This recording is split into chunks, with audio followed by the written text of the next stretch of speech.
In a recent and notable development, former President Donald Trump has called upon pharmaceutical companies to justify the success of their COVID-19 vaccines, a demand that has ignited a complex and far-reaching debate.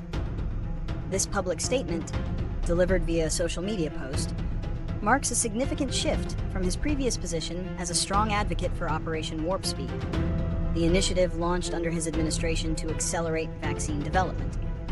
While he acknowledged the perception of the vaccines as a miracle, he also highlighted the disagreement and confusion surrounding their efficacy and safety, particularly in light of ongoing public health controversies and a wave of resignations at the Centers for Disease Control and Prevention, CDC. The reasons behind this demand are multifaceted and subject to considerable interpretation.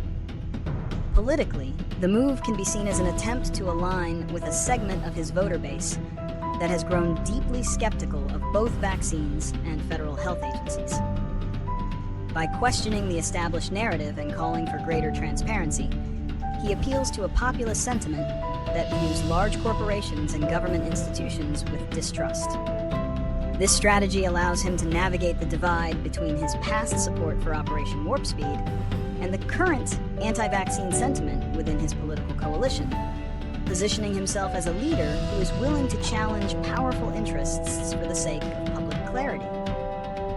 This demand also stems from the deep-seated public mistrust that has become a defining characteristic of the post-pandemic era. Despite overwhelming scientific evidence and real-world data demonstrating the vaccine's effectiveness in preventing severe illness, hospitalization, and death, a persistent minority holds doubts. This skepticism is fueled by misinformation, the rapid pace of the vaccine's development, and a perceived lack of long-term data. By calling on pharmaceutical companies to clear up this mess, Trump taps into this vein of uncertainty, suggesting that the companies themselves hold the key to restoring faith, or confirming suspicions. The consequences of this call are significant. At a time when public health agencies are already struggling with credibility, a demand from a high-profile political figure to justify a widely accepted medical intervention could further erode public trust.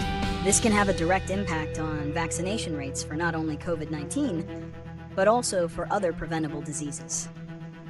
The pharmaceutical industry's response will be critical.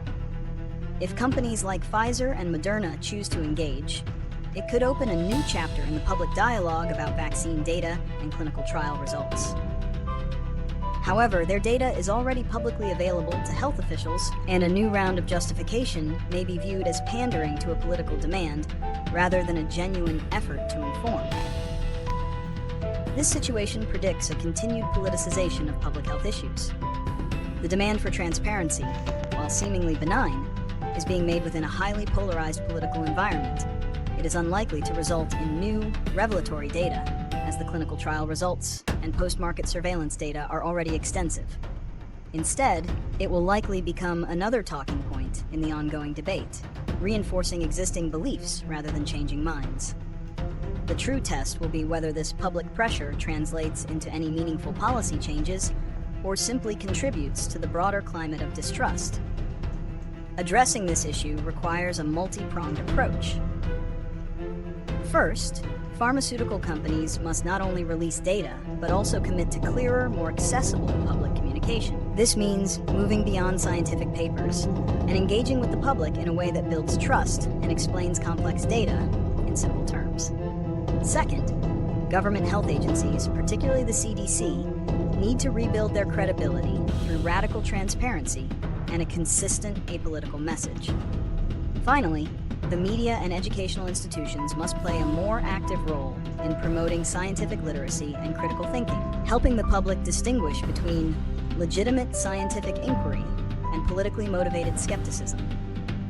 Only through a collaborative and sustained effort can the public's confidence in life-saving medical innovations be restored and protected from political interference.